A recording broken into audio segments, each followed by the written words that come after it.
வணக்க நண்பர்களே, எல்லாரும் எப்படி இருக்கிறீங்க? இன்றைய நாள் உங்கள் அனைவருக்கும் இனிய நாளாக அமையட்டும். இன்றைக்கு என்ன விஷயம் பண்ணால், நேற்றைய தினம் அருமையான ஒரு சந்திப்பு. கிட்டத்தட்ட இதே நேரம் இருக்கும். இந்த நேரத்தில் ஒரு மனிதரை சந்திக்க கிடைத்தது. நேற்றைய தினம் ஒரு வங்கியினுடைய ஏடிஎம் மிஷினுக்கு போயிருந்தேன். பணம் எடுக்கிறதுக்காக போயிருந்தேன். எனக்கு முன்னால் ஒருவர், அவருக்கு முன்னால் ஒருவர் ஏடிஎம் மிஷினில் பணம் எடுத்து கொண்டிருக்கிறார். அந்த நேரத்தில் தான் அந்த வங்கியினுடைய கதவை திறந்து கொண்டு சந்தித்த அந்த நபர் உள்ளே வருகிறார். அவர்தான் நான் 10ஆம் வகுப்பு 11ஆம் வகுப்பு படிக்கும்போது எனக்கு தமிழ் கற்பித்த மனோ சார். மனோரஞ்சிதன் அவருடைய பேர். நாங்கள் மனோ சார் என்று சூட்டாக சொல்லுவோம். உள்ளே வருகிறார். நான் அவரை கண்டதும் வணக்கம் சார் என்றேன். என்னை கண்டவுடன் நீர் இன்னாரல்லோ அப்படின்னு சொல்லி என்னுடைய பெயரை சொல்லி என்னை கேட்டார். எனக்கு என்ன ஆச்சரியம் என்றால், நான் அவர்கிட்ட படித்து ஒரு 20-22 வருடங்கள் ஆகிவிட்டது. இடையில் நான் அவரை சந்தித்து பேசினதே இல்லை.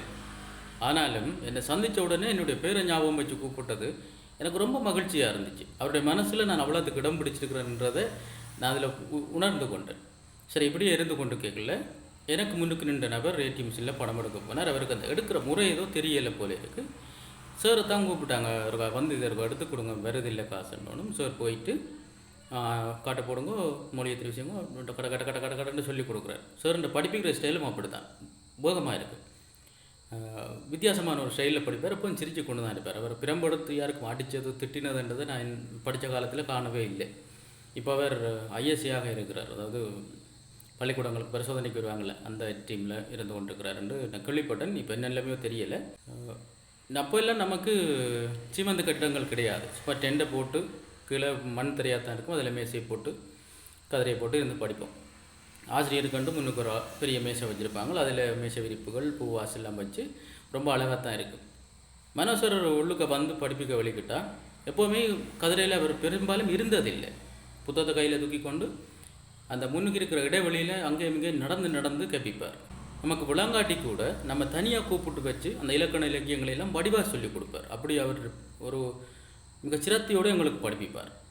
அவர் படிப்பிச்சுட்டு வெளியில் போனால் அந்த முன்னுக்கு இருக்கிற மண் பூ முழுவதுமே அவருடைய சப்பாத்தினுடைய அந்த அடியில் இருக்கிற பூக்கள் படிஞ்சிருக்கு. நாங்கள் சொல்ல சார் பூ பதிச்சுட்டு போயிருக்கிறாரு. அது அந்த பள்ளிக்கூட நாட்களில் அது வேறு விதமான உணர்வு அருமையாக இருக்குது.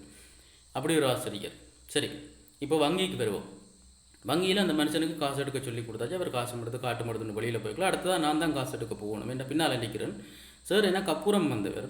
அப்போ சொன்னார், தம்பி நீங்கள் பணத்தை எடுங்கன்னு. நான் சொன்னேன், இல்லை சார் நீங்கள் எடுங்க, பிரச்சனை இல்லை சார். இல்லை நீங்கள் எடுங்க தம்பி என்றார். நான் சொன்னேன், இல்லை சார் பிரச்சனை இல்லை, நீங்கள் எடுத்துகிட்டு விடுங்க, எனக்கு நான் ஆறுதல் எடுக்கிறேன், சிக்கல் இல்லையே. அப்படி வலுக்கட்டாயமாகத்தான் அவரை போய் எடுக்க வச்சேன். ஆனால் அதிலேயும் ஒரு விடயத்தை கற்பித்தார். என்ன தெரியுமா? என்ன தான் பெரிய இடத்துல இருந்தாலும் நம்முடைய ஒழுக்கம் என்பது அந்த இடத்துல அப்படி கடைப்பிடிக்க வேணும் என்றதையும் அந்த இடத்துல கற்பித்தார். ஆசிரியர்கள் என்பவர்கள் வகுப்புறையில் மட்டும் கற்பிப்பவர்கள் அல்ல. அவர்கள் எங்கு எம்மை சந்திக்கிறார்களோ அங்கே ஒரு பாடத்தை சொல்லிவிட்டு போகிறவர்கள் தான் சரியான ஆசிரியர்கள். நம்முடைய மனோசரும் அப்படி ஒரு ஆசிரியர் தான்.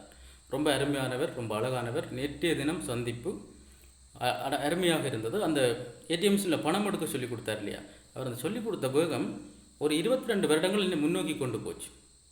என்னுடைய வாழ்க்கை என்ற முற்பகுதியை கொண்டு போச்சு. அவர்கிட்ட படித்த அந்த ஞாபகத்தை அந்த ஒரு 2-3 செகண்ட்களில் எனக்கு திருப்பி கொண்டு வந்துச்சு. அந்த இடத்துல நின்று கொண்டு எனக்கு அவ்வளவு ஒரு ஆனந்தம். இதை நீங்களும் அனுபவிச்சிருப்பீங்க. இப்படி யாராவது ஆசிரியர்கிட்ட இருந்தால் கமெண்டில் சொல்லிட்டு போக்க. மனோ சார் எங்களுக்கு கிடைச்ச மிகப்பெரிய பொக்கிஷம். நான் இப்படி சரளமாக தமிழ் பேசுகிறதுக்கும் கவிதைகள் எழுதுறதுக்கும் சில வேடைகளில் பேசுகிறதுக்கும் முழு முதற் காரணம் என்றால் அது மனோ சாராகத்தான் இருக்குது. ஏன்னா அவர் படிப்பித்த தமிழ் தான் இன்றைக்கும் ஆழமாக மனதில் இருந்து கொண்டிருக்குது. நன்றி, வணக்கம்.